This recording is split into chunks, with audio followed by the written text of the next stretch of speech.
Can everybody hear me okay? Okay. Brothers and sisters, my name is Ryan Korn with Hughes Mortuary. I'd like to formally welcome you all today on behalf of the Davis family to the memorial service for Kenneth H. Davis.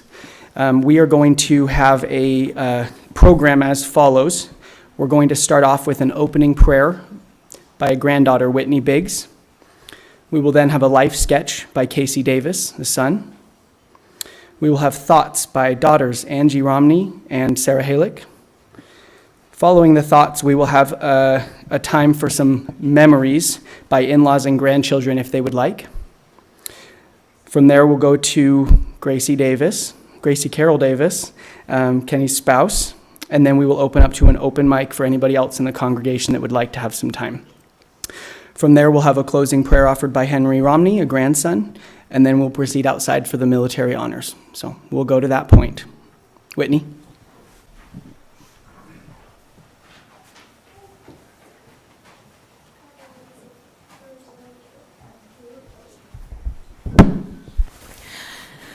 Our dear Heavenly Father, we are thankful to be gathered here today to celebrate a wonderful husband, son, father, and grandfather.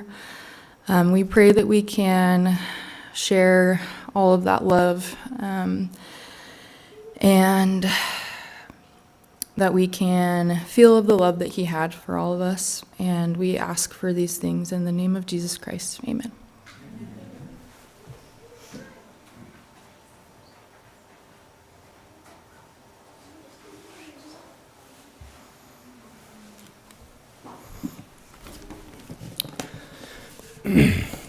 Thank you all for being here today to honor the life of Kenny.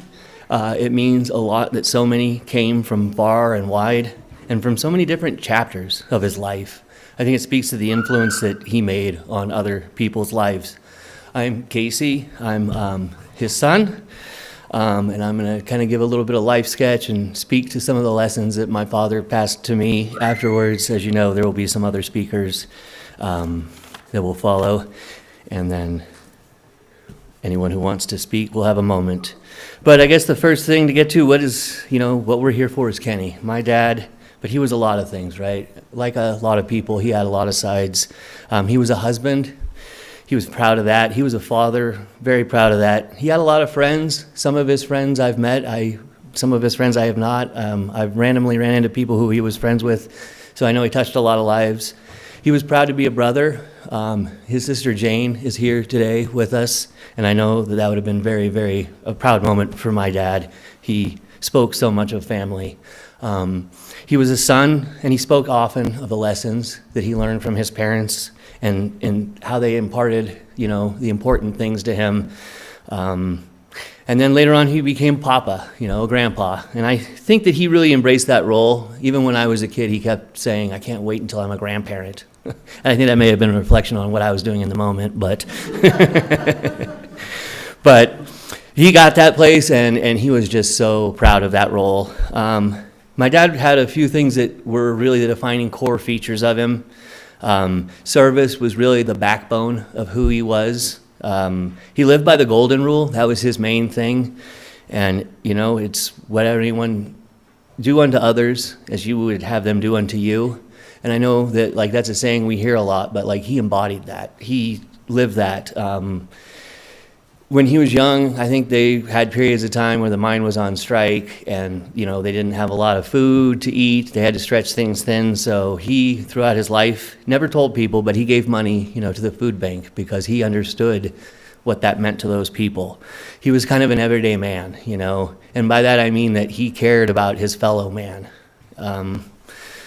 He used to always talk about integrity. That was the one word, and he used to tell me if I was ever lost in life that I just had to remember one word, and that word was integrity, because integrity encompassed everything that you needed to be. So just look that up and work on that.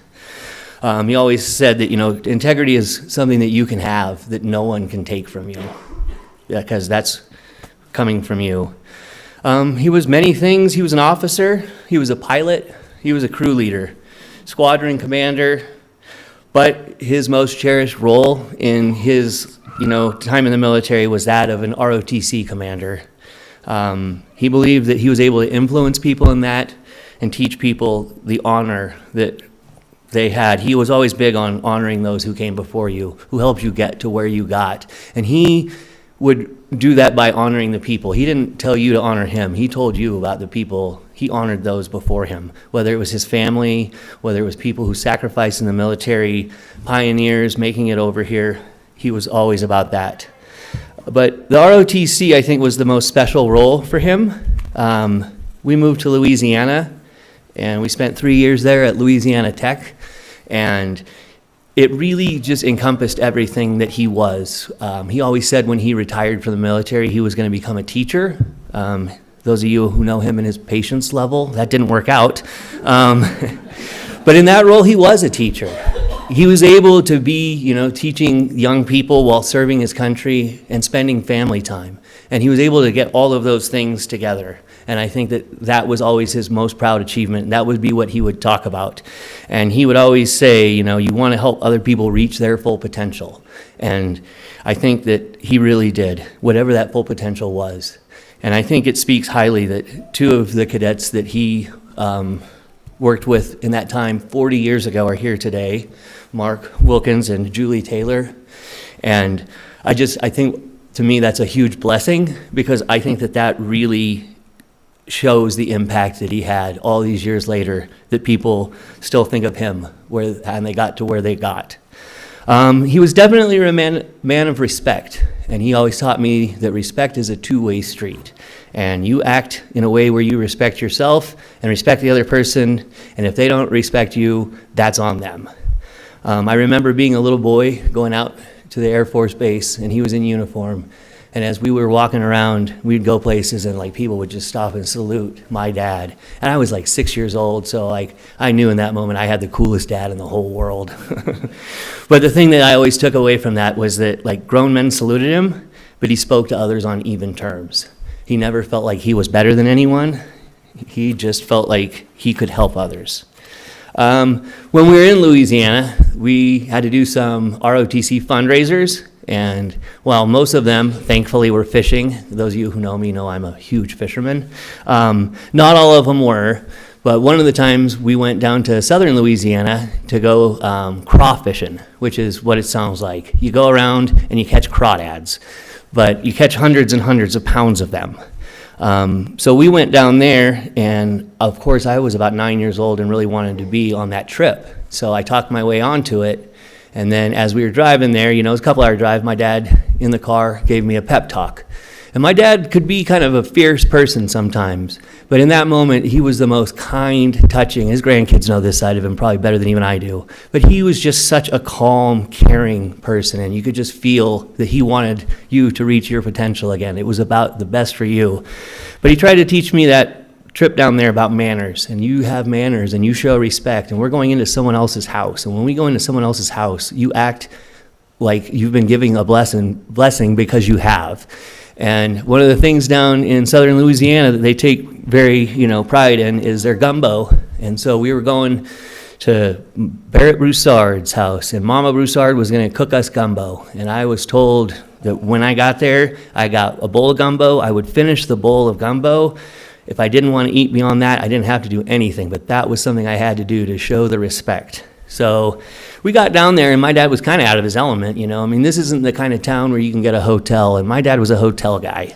So he was a bit out of his element. I got a haircut in somebody's bedroom at that point, or their front room. We stopped at a convenience store, and a guy bought him a beer. Of course, it was awesome, don't get me wrong, but so then gumbo time comes, and we go to eat the gumbo, and I did not know this, but I actually like spicy food, so that was the first time I had it. It was great. I think I had 5 bowls.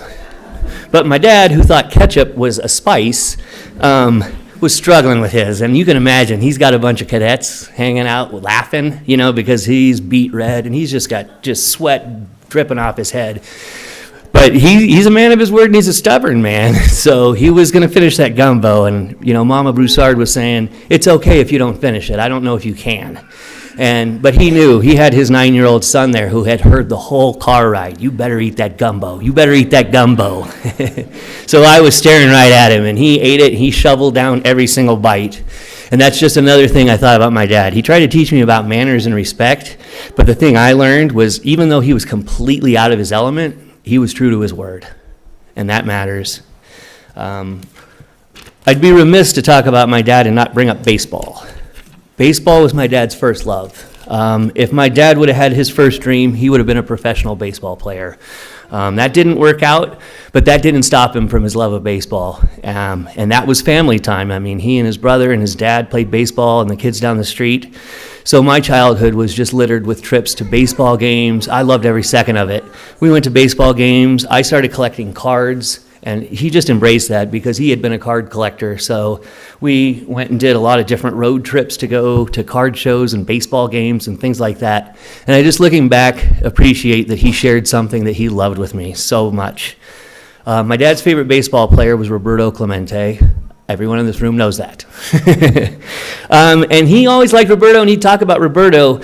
And he would talk about how he could throw a guy out from right field at first base, but it would quickly move into what a man of integrity that Clemente was, and how he was there for his countrymen and his people, and how you can pick anyone to be your favorite player. Why wouldn't you pick somebody who's a good person? Personality matters. And he followed through in that. Like in football, he loved Walter Payton, another really great person. My name, KC, it's the initials. The K stands for Kenneth. I'm named Kenneth after my father. He was named Kenneth after his father. So that kind of passed down the family and the tradition and the importance. I had something to live up to in that moment. And then my middle name, the C, is Clemente, Kenneth Clemente. And as I mentioned, I think the big impact he had is that Clemente died on his way over to try and help people, live through an earthquake. And I think that also just solidified my dad's love of Clemente, and then I got that middle name to be Casey. And I just always, as a kid, thought, that's a lot to live up to, right? I have to be like my dad, I have to be like this baseball player. But the thing is what he really wanted from me wasn't for me to be able to go out and hit home runs and steal second base. He wanted me to be a man of integrity. And I always thank you for putting me in that spot, because it was an inspiration. It was hard at times to carry that weight, but God bless you for doing it. Mom, you too, thank you. It just showed that my dad did things with intent and purpose. He knew when he gave me that name that I was going to have to live up to that side of things. He used to always quote Abe Lincoln, as his dad always quoted Abe Lincoln, that whatever you are, be a good one. And he used to tell me, if you're going to be a river rat, be a good one. One of the things I learned about my dad, and I always kind of thought I knew, but I knew that he had struggled with reading as a kid. But come to find out, maybe in the last 5 to 10 years, he didn't know how to read in 5th grade. I thought maybe he didn't know how to read in 1st grade. But it turns out he didn't know how to read in 5th grade. And at that point in time, it's really tough to learn to read. And he had his 5th grade teacher pull him aside and say, hey, Kenny, you need to learn how to read now or you never will. And if you just want to work in the mine, because they worked in the Kennecott copper mine, that's fine. But if you also want to be able to read the newspaper and see what's going on and read about your favorite baseball players, you need to learn to read. And he took that challenge. And he did learn to read. And it was weird to me because as a kid, he always had a book in his hand. So I just assumed he always knew how to read, but he didn't. And then he took that ability and he became a really good writer. And writing is a really hard skill, a lot harder than reading. But I feel like that kind of also sums him up in the sense that he took something that was his weakness and worked it out to the point where it was one of his strengths. And he wrote the most eloquent letters. And some people in this room have got those letters and know what I'm talking about. But he was a wordsmith. He just was able to convey his emotion and feeling through those letters. And knowing that he almost didn't know how to read only deepens my love for that story, because that's just a wonderful thing. And he used to write me a lot when I was younger. And I used to ask him, hey, Dad, why do you always write me so much? And he said, I only write you a letter when you need one. Well, he was my pen pal. As I got older, I got less and less letters, and they were still beautiful letters, but I always thought, it's kind of nice that I'm growing up and I'm only getting letters here and there, and some of them were congratulatory, so that was nice too. But the letters were a big thing to him because his dad was the one who gave him letters. And he told me when I was about 14, he wrote me this letter, and it was about being, having integrity. That was what was important, was to have integrity. And he told me, when I was your age, my dad wrote me this same letter, and I needed it when I got it, and you need it now. And I did, and it has shaped the way I have gone on to live my life. And he just always would say, integrity is what you do when no one else is watching. And I know for sure in my heart that my dad was always doing the right thing. I will now hand this over to my sister, Angie.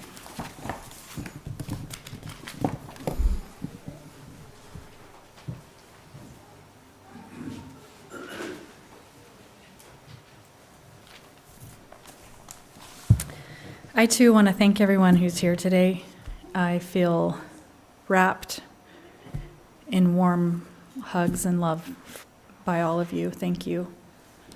I am my dad's firstborn. And when I was born, that was before you found out what you were having. So when the doctor came out and said, "It's a girl," my dad said, "Well, that was my second choice." He really did. And I guess that's why I became Dad's first fishing buddy before Casey and Mark. So here we are. As I've been reflecting on what I would say today, I thought, what would Dad want us to remember him for? It's a good thought for each of us, if you think about it, to reflect on things that we want to be remembered for. I think first and foremost, as Casey mentioned, he would definitely want to be remembered for being a family man. He took that responsibility of taking care of his family very seriously.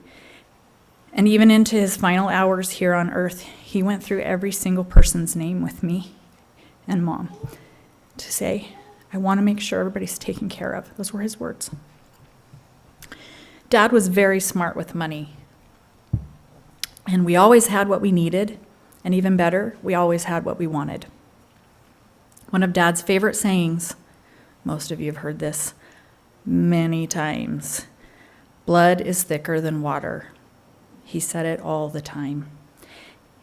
It was his way of saying family relationships are most important and stronger and more meaningful than any other relationships in your life.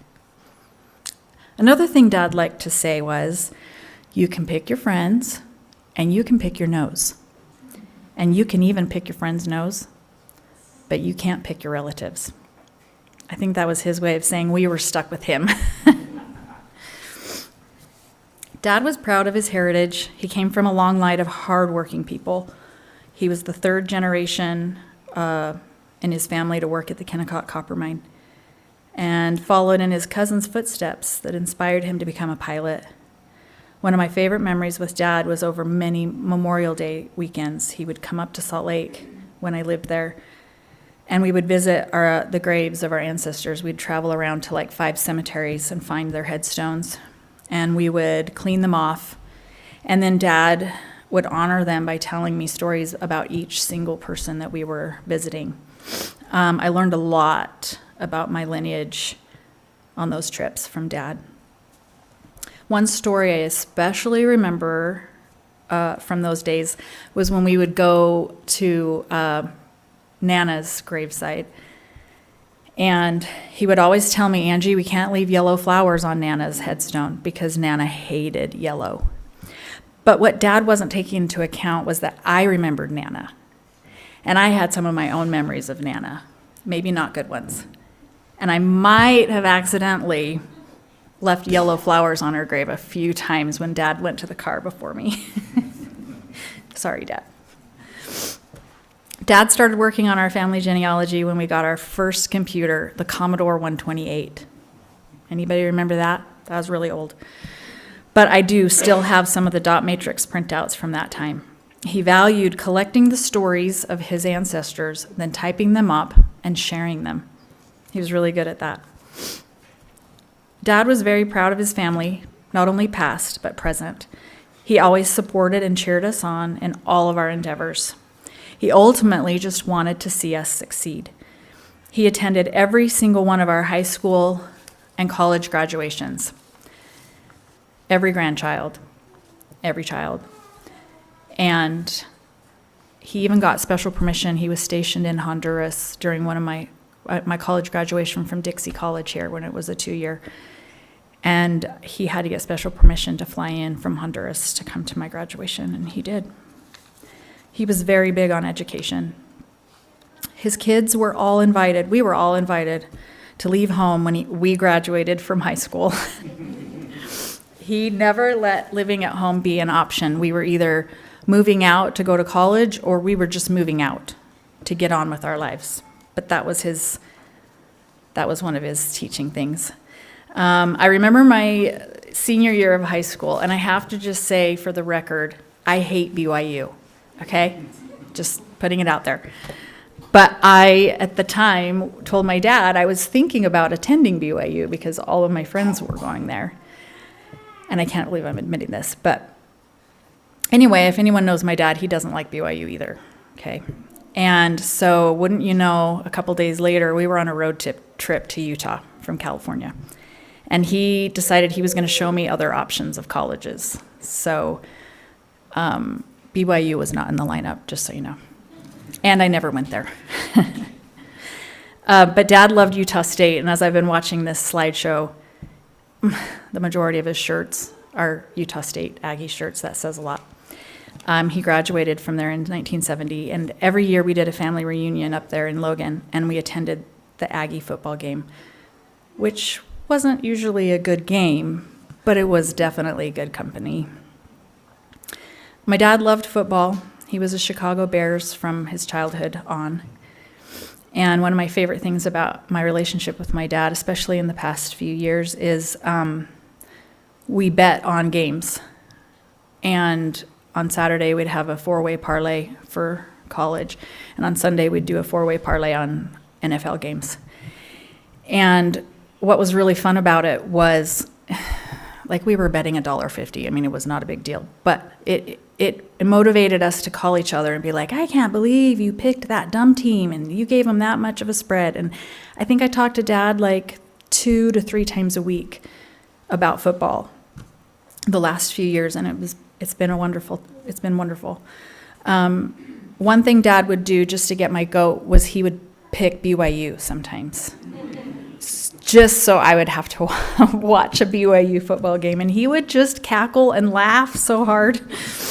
I would be mad at him every time. Dad and I love to tease each other about our OCD tendencies.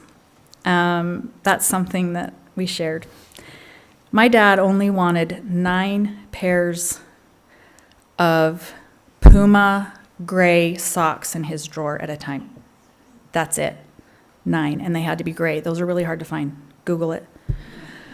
And I would laugh at him. I'd make fun. I'd be like, Dad, oh my gosh, get over it, you know. And he'd say, oh, Angie, and he'd start making fun of my tendencies, which were the days of the week. I have scheduled things on days. So like Monday is mopping and Tuesday is toilets and on. And so one day Dad was giving me some really good parenting advice. And he said, you spoil Henry way too much. The baby of the family always gets way too spoiled. Just believe me, Sarah. To avoid this in your family, I'm going to tell you what you need to do. You need to get into that schedule of yours and pick a day and put it on the schedule and just spank Henry. Saturday is Spank Henry Day. Put that in the lineup. So we would laugh about that. Dad had nicknames for all of his kids and grandkids. So Casey was Clemente, as he said. He had a phase in life where he was the Grateful Dud. And most endearing, when Dad had important things to talk about with Casey, he called him Boy. Sarah was Sarah Lee Cupcake and Pokey.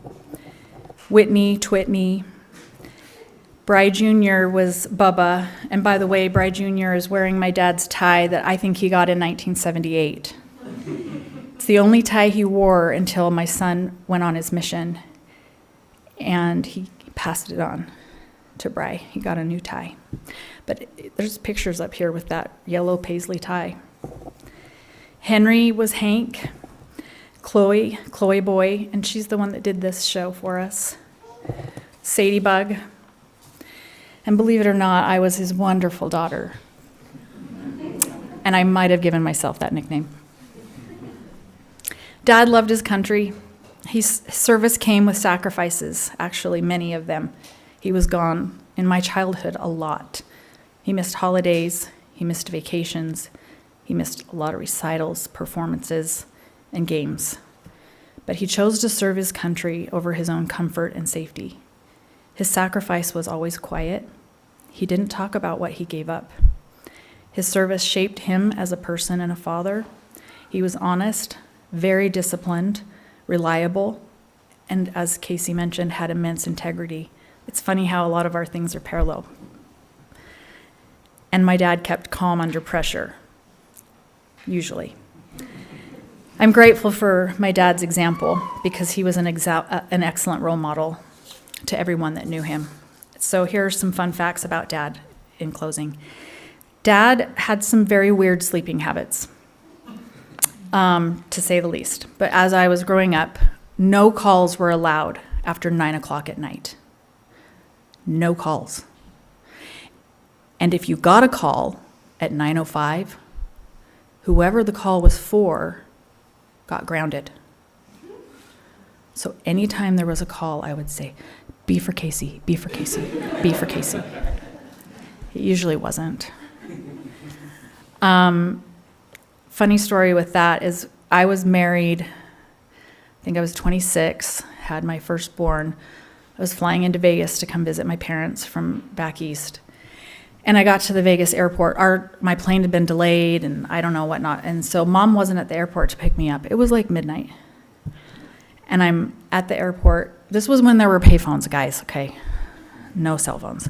And I'm thinking, what do? I don't know how to find my mom. I'm like 3 hours delayed. What am I going to do? So naturally, I get on a payphone and I call my husband back in Virginia at 2 a.m. Virginia time and say, Bryant, oh my gosh, I don't know what to do. He's like, well, have you called your dad? I'm like, no, it's after 9. That's a true story. I was scared. Somehow I called my dad. I got the courage, but because of Bri. Dad loved canning, gardening. I always used to call him the Relief Society president because he did pickles, jam, salsa, jalapenos, spaghetti sauce, all kinds of things. We'll miss that. A couple more things that Dad liked to say was, you can't teach experience. Dad said that to me all the time because if I would mess up, I'd be like, man, I'm so embarrassed. Sorry, Dad. And he'd say, Angie, you can't teach experience. He would always tell me to do my best. If your best is all you can do, it is. It's all you can do is your best. And I remember I got my first C when I got to Dixie College in college chemistry, and I called my dad bawling. I said, Dad, I got a C. I'm so sorry. And Dad said, I just have one question for you, Ange. Was that C your best? And I went, yeah, because it was hard. He said, that's all I ask. I got a lot more C's after that. Dad would sometimes ask, do you need your butt kicked? The right answer to this is no. He loved reading, as Casey said. And Dad's greatest success, I just want to mention, was definitely in marrying my mom.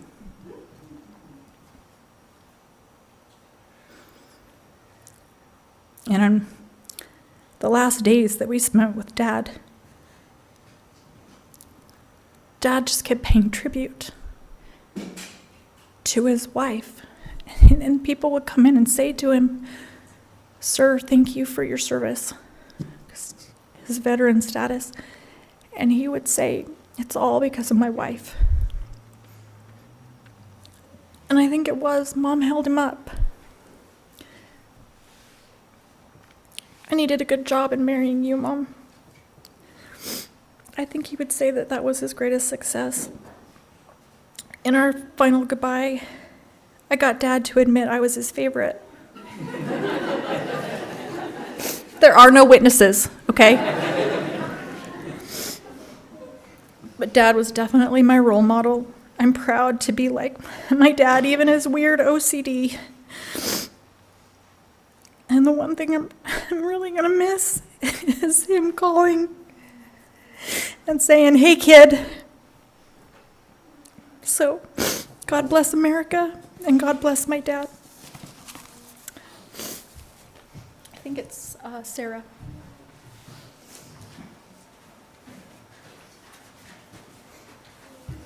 Obviously, I'm not Sarah. I'm her husband. This is what she wanted to have said. First of all, Angie, we all know I am Dad's favorite. Dad used to tell me we all were his favorites. Angie because she was his oldest, Casey because he was his son, and me because I was his baby. Being the baby was the best. I could get my dad to soften up with just a look, of course. I wasn't making Angie and Casey too happy, but I never got in trouble like the oldest. My dad was a true man of his word. I never heard my father lie, and he did what he said he was going to do. I have never met a more honest man that you can rely on. I've always looked up to my dad. I can also say that my dad was the funniest man I know. He would have our whole family in stitches at the dinner table, where we would tell the best jokes. His laugh was the greatest. We would always sit down at 4 o'clock every night to eat as a family, because he said that this is very important, and it made us all have quality time. If Casey or I were leaning back in our chair, he would make sure we went flying. He was quite the tough guy, but he taught us structure and values, and he kept us grounded. I am lost without him. The thing that my dad did the most was love, unconditionally. My dad had no judgment towards us. I could call him from jail, and he wouldn't hesitate to come help me, and he never made you feel bad. But man, if you didn't put his 409 back or his pine saw, you better get out of there. I love you, Dad, and thank you for always supporting me. As far as myself, he was a great man. I could always come to him for advice on anything, especially gardening. He always had the greatest advice. If I couldn't ask my father about anything in life, I could always go to him. He didn't have no judgment whatsoever towards anybody, and I've never met a man with so much integrity that this world is not going to be the same.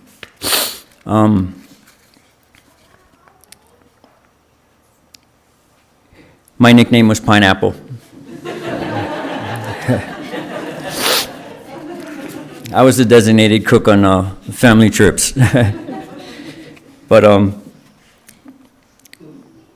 just proud to have been in this family, and I'm going to miss him too. Thank you.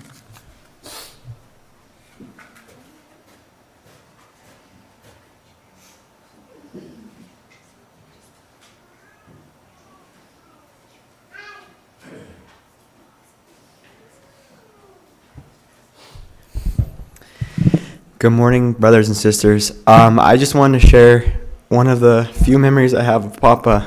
On my mission, he would call me, or I would call my grandma, and she would run over to Papa. And every time he would ask me, "Have you eaten a Big Mac yet in Guatemala?" No, not quite yet. And I remember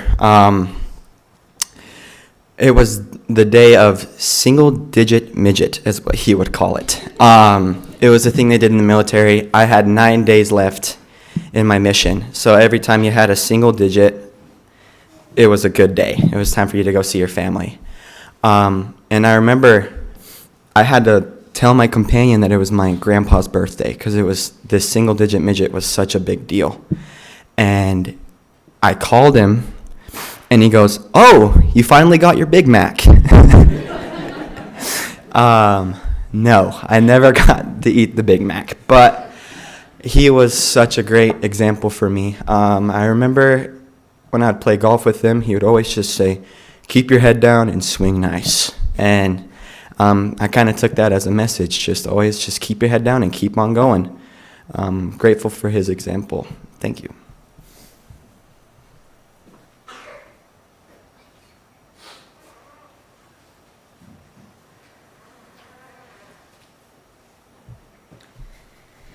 I prepared a few words. Everyone saw a different side of my pops and may have different opinions, but this is my experience, my truth of who my papa was. My grandpa was one of the best men I've ever known. He meant more to me than I can put into words, and the pain of losing him is something I feel deeply every day. Loving someone this much means eventually feeling this kind of loss, but I would never trade that love for anything. I'm a lot like him, and I'll always be grateful for that, even if it makes me a bit of a pain in the ass because of it. He was the most loyal, noble, honest, and trustworthy person I have ever known. When I was young, my grandpa and my grandma took me in and raised me as their own. He always cared, he always supported me, and no matter what was going on in my life, he believed in me. God forbid you moved his scissors, but when it came to things that truly mattered, he never judged you and never made you feel any less.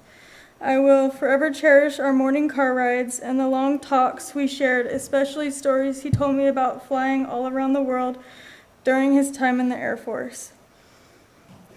He always had the best stories, and somehow we never ran out of things to talk about. He acted tough, but inside he was all heart. The one thing he did better than anything else was love and take care of my grandma. He shared 58 of his 77 years on this earth with her, and he truly set the standard of what devotion looks like. He always did right by her, and if you know my grandma, you know she doesn't need to be taken care of because she's strong and fiercely independent. But she let him believe otherwise, and it was beautiful to witness. He was taken from us too soon, and I will miss him every single day, but I will carry him with me in my words and the love I give, and my humor, and most of all, my stubbornness. I love you, Pops.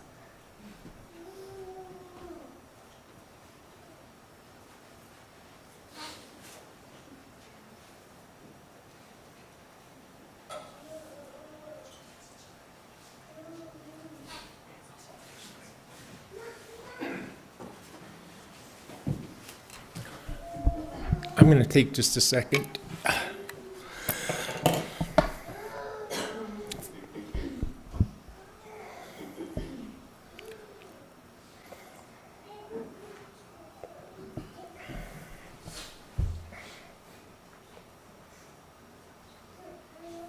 I'm the oldest in-law, and I got to break Kenny in for Tony and Lindsay.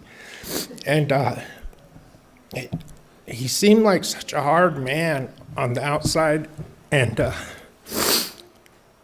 he was just always such a cheerleader.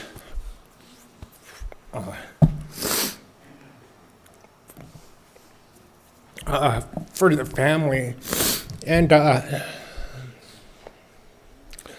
had just great experiences. And Angie and I met at Utah State, and she mentioned that I was 21 years old, and in my junior year, and I couldn't call her, and I thought it was 8 o'clock, and it probably became earlier than that. The older it was, I mean, dinner started being at like 1 o'clock in the afternoon for him, and and I didn't totally understand that. But when we were dating, he was still the colonel, and it was so neat when I got to go out, and we got to go on base.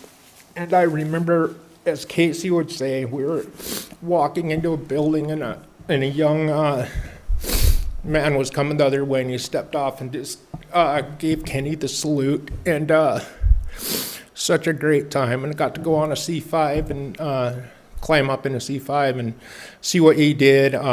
We'd go through the gate and got the double salute because Angie had a sticker on the Grandma Doe's peanut, and we had great times golfing, and we got to bond through golf and played at Travis. And first time we went, he almost got in a fight with some young guy on the green, and I couldn't understand, but he's like, I'm not going to let that kid stare me down. And I'm very passive, and I didn't quite understand that whole thing, but he was about ready to fight this guy. And that was one of my first experiences with him. And I got to play great golf courses when he got back, because he worked at Mesquite, and he loved all the people he worked with in Mesquite, and we had great games of golf.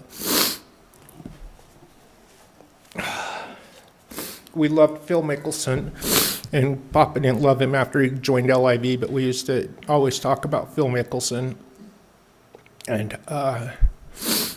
we're going to miss him in our family. Thank you.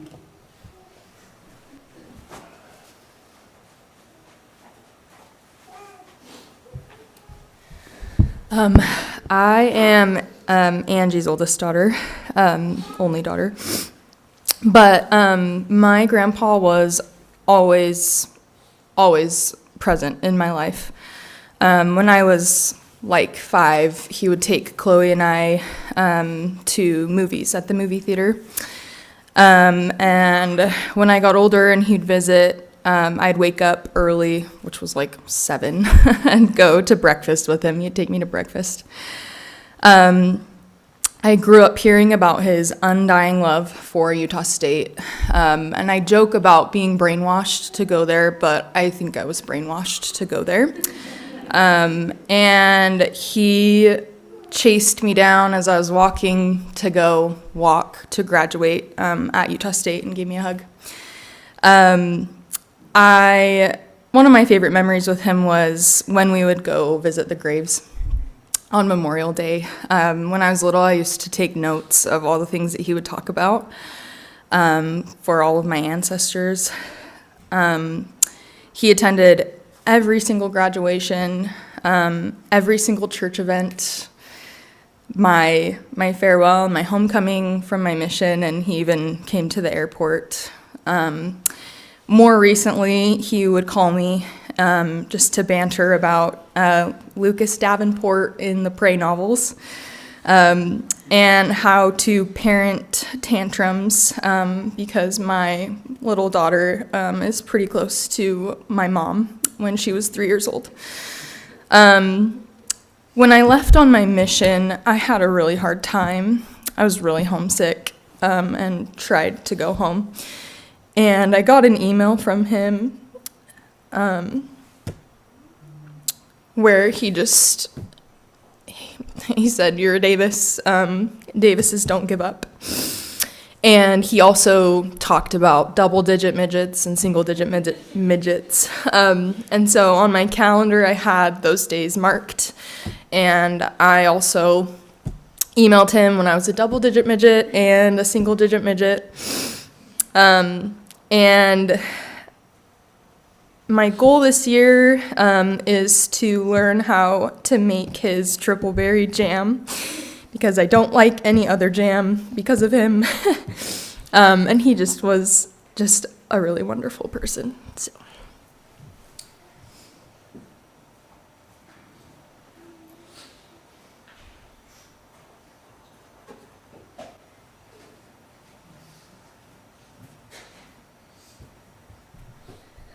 Hi, I'm Chloe. I am Sarah's eldest. And my son, Shiloh, I think we can lift him up a little bit, but he wanted to speak today, and I think that just shows how tender my papa was with his grandchildren and great-grandchildren. My favorite thing about him is he did the biggest airplane, and when I used to go potty, and he yelled at me when I stayed in the toilet seat so hard. What else did you love about him? And he always said, "Go Aggies." Good job. He loved football. And I noticed when he died. I was there, but my mom, Chloe, told me that when it was nighttime. Thank you for listening.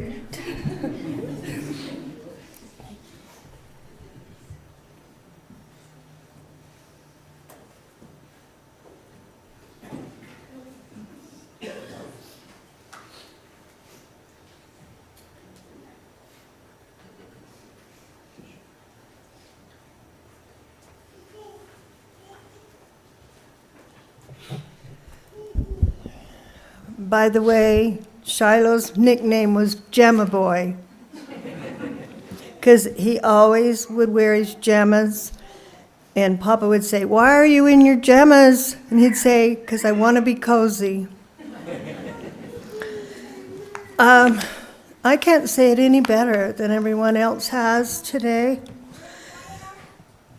Kenny was very honest, as you've heard, trustworthy, had integrity. He was pragmatic. That was one of his favorite words. I had to look it up a few times. He was proud to be an Aggie, very forgiving but very impatient, and he was always respectful. He had major OCD, as we've talked about, but he lived with someone that was totally opposite of OCD for 56 years. I've always been a little wild and crazy, but he was my rock and kept me grounded. He was always the true leader, and if I was too hard on one of the kids or the grandkids, he'd let me know, and he was very protective of his own, especially his grandkids. But anybody who knows me knows that I'd listen to him, but I always pulled rank. So that's how I am. We actually complimented each other. He was very structured, as we've been hearing. Me, not so much. But he walked the line. I was sick one time, and I sent him to the store to get some groceries. I had 5 things on his list. And he came back with all 5 and said, "Hey, the book we've been waiting for 2 years to read is finally out. It's out. They finally brought it to the store." I said, "Oh, good, good, good. Did you get it so I can read it while I'm sick?" He said, "Nope, it wasn't on my list." That's the way he was. I knew I was falling for him in college at Dixie. He wouldn't leave me alone. He kept saying, "Do you want to go to the library tonight?" And I'm thinking, who goes to the library?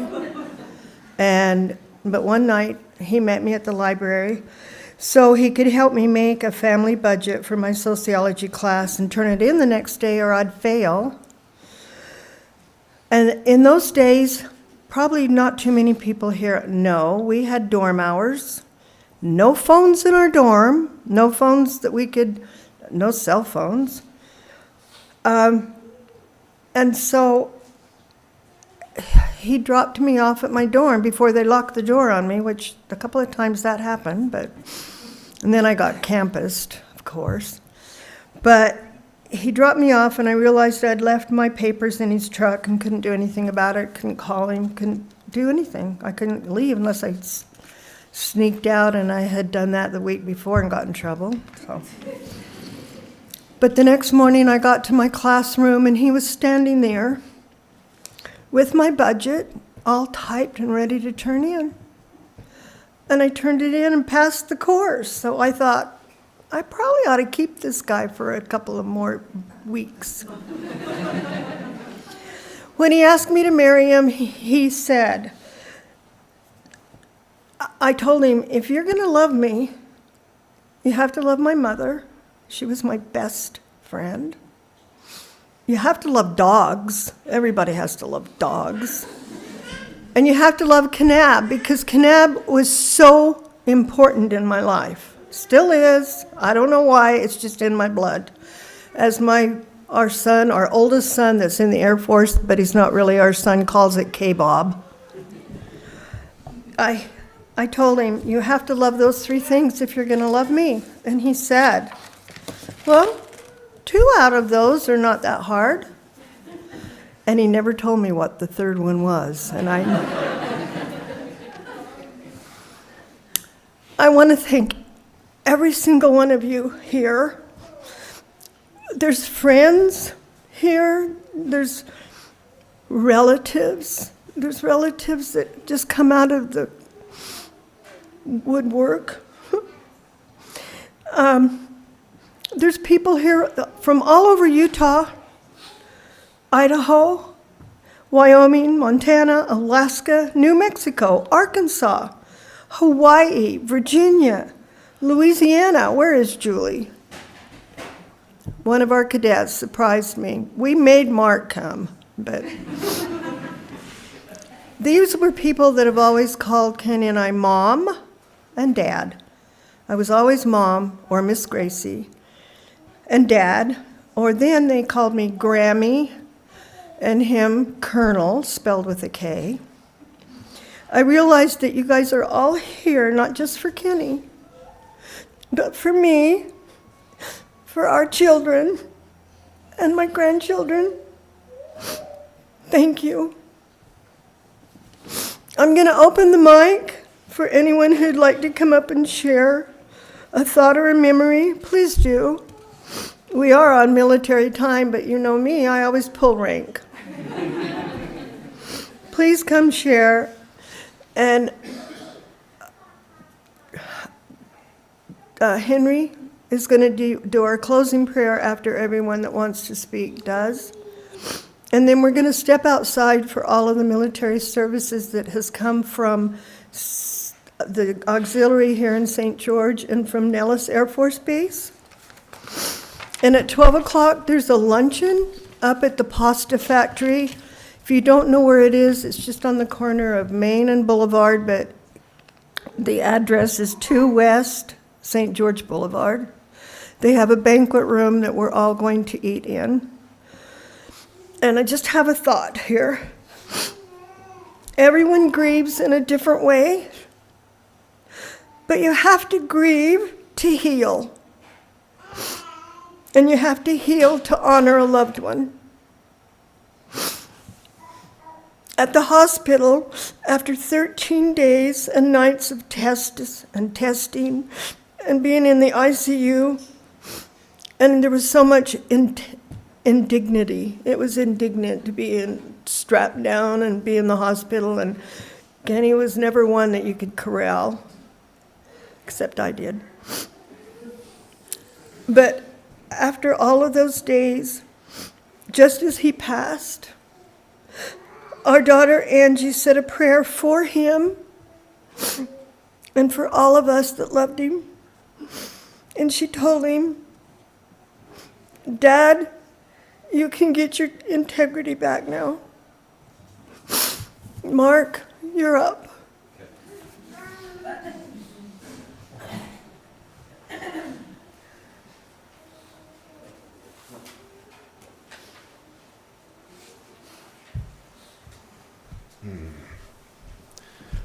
I'm sure you've heard the saying that everything I needed to know, I learned in kindergarten. And that's kind of true for us that were ROTC cadets at Louisiana Tech. Everything I needed to know about life in the Air Force, I learned from Kenny Davis and Charlie B. Moore, of course. We were his kids. They opened their home, they opened their hearts, and he was a great mentor and leader. And I was talking to Julie earlier. Where are you, Julie? He was the only pilot in the detachment, and Julie and I were both slated to go be pilots. And so to have someone like that to look up to and be a mentor, and I wish that I could have lived up and become the officer that he was and the family man that he was. I'm still working on that. I could beat him at bass fishing. but not the others. And he'll be sorely missed. Love you.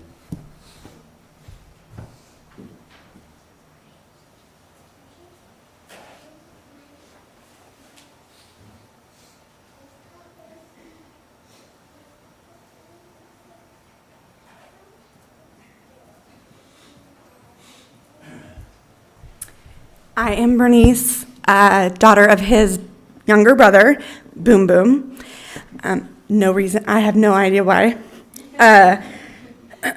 But spoken to, and his favorite niece, in case that was a question too.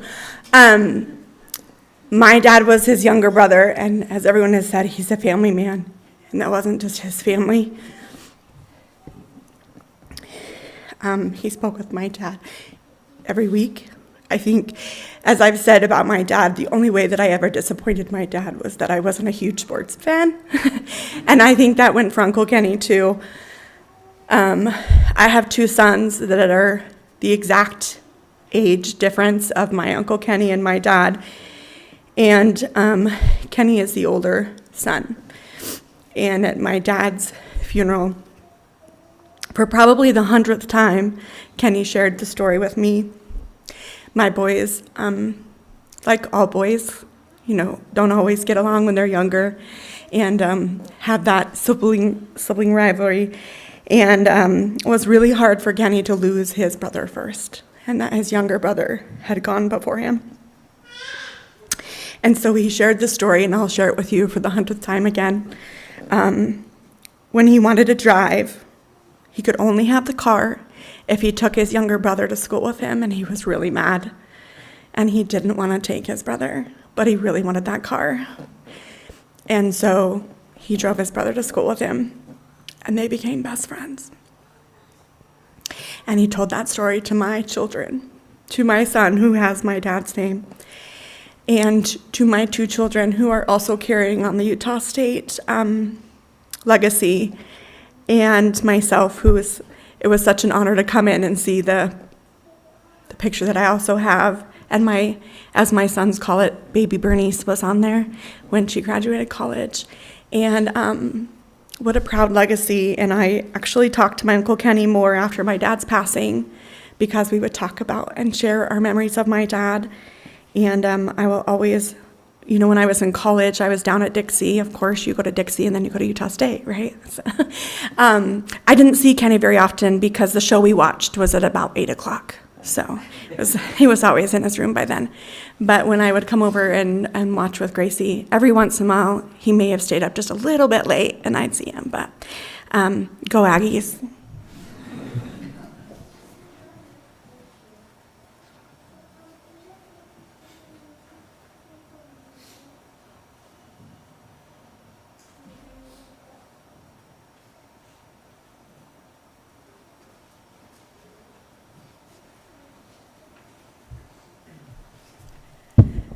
I am Michelle. I am a niece, and I've noticed everyone has said favorite, and Kenny had a beautiful way of making you feel like you were his favorite. I just wanted to express gratitude to him. He didn't love crowds, and if any of you know, whenever my family gathers, just my little family, it's a crowd. And no matter what event we were having, he came. Weddings, baptisms, graduations, holidays. He came, and I always knew what a sacrifice that was for him.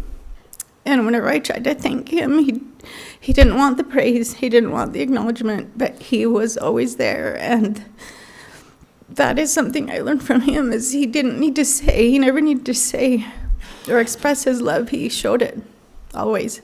The last time was just a couple months ago when our niece passed away unexpectedly, and we were right in the waiting room out there, and in the door here came Kenny and Carol, and we just cried. It meant the world to us, and so that is something that I will always be so grateful for. Some of my favorite memories were, James mentioned this morning, the Christmas cards. He was wicked funny, and man, we looked forward to those cards and just laughed and laughed. When, not this recent Halloween, but the year before, when Shiloh talked his whole family into being the Harry Potter scene. And when Kenny came walking up the driveway with the red wig that Angie had got, and he was Ron Weasley, I thought I would die. And like Shiloh was probably the only person that could have ever convinced him to do that, but he was the best Ron Weasley I've ever seen. And we've talked about his fierceness. I never got to see that. Kind of made Angie mad sometimes, because I only got to see the soft, loving Kenny. But I will be forever grateful to him and for his support of me and of my entire family and the love he showed us. And of course, you, Aunt Carol, because you're always there. And we love you so, so much, and we're here for you.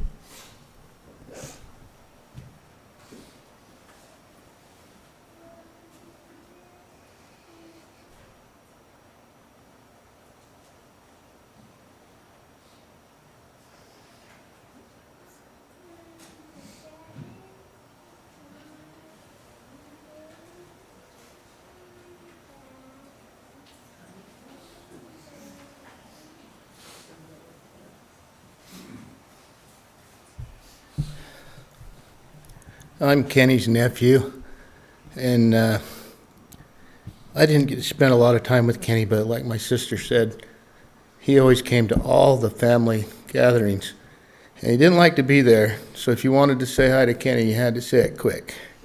He'd get there, and he'd eat, and he'd say hi, and he was always nothing but gracious to me. He always sat down and talked to me and checked on me to see how things were going, and then we'd take time to talk about baseball. I love talking about baseball with Kenny. And I got to go see him in the hospital, actually the day he passed, and he was partially sedated, but he was still coherent, and I was talking to him, and the World Series had just ended, and I asked him if he liked the Dodgers, and he says, No, I don't like the Dodgers that much. I go, do you like Toronto? And he goes, I hate Canada. I don't know if he really did or not. But he goes, I like the Yankees. And I'm a Boston fan. I hate the Yankees. And I said, the Yankees? And he didn't open his eyes, but he turned to me and he grinned and he goes, the least of all. So I just wanted to say he was a man of integrity right to the end.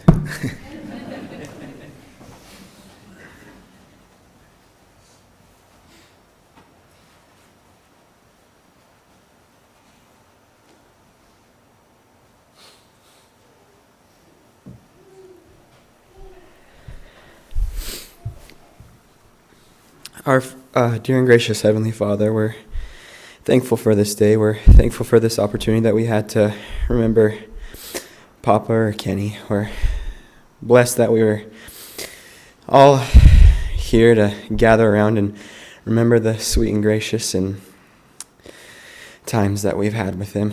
Please bless that you will always watch out for him and for us, that we can always have the Spirit and we can always feel his love, and that he will always be around Tommy, and that he will always look down on us. And I say this in the name of Jesus Christ. Amen.